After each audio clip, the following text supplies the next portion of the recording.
રાજકોટમાં ભૂપગઢ ગામના લોકો કમિશનરને રજૂઆત કરવા પહોંચ્યા હતા।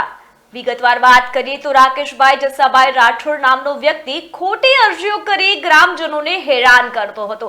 રાકેશના પિતા જસાભાઈ ઉપર લેન્ડ ગ્રેબિંગનો ગુનો પણ દાખલ થયેલો છે। લેન્ડ ગ્રેબિંગ ગુનાનો ખાર રાખી ગ્રામજનોને હેરાન કરતો હોવાનું સામે આવ્યું છે। પોલીસ કાયદેસરની કાર્યવાહી કરી તેની અટકાયત કરે તેવી માંગણી લોકો દ્વારા કરવામાં આવી રહી છે।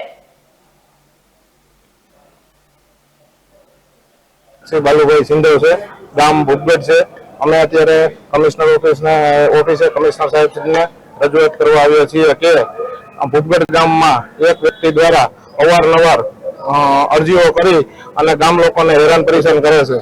जे खोटी अरजीओ जे व्यक्ति अहींया हाजर नथी तेमना उपर खोटी रीतना अरजीओ करे छे अने गामने हैरान परेशान करे छे। अने कारण ए छे के ते व्यक्ति जे करे छे ते व्यक्तिना पिता उपर જે તે વખતે લેન્ડ ગ્રેબિંગનો ગુનો દાખલ થયેલ હતો, જેથી તે પૂરા આખા ગામને ખાર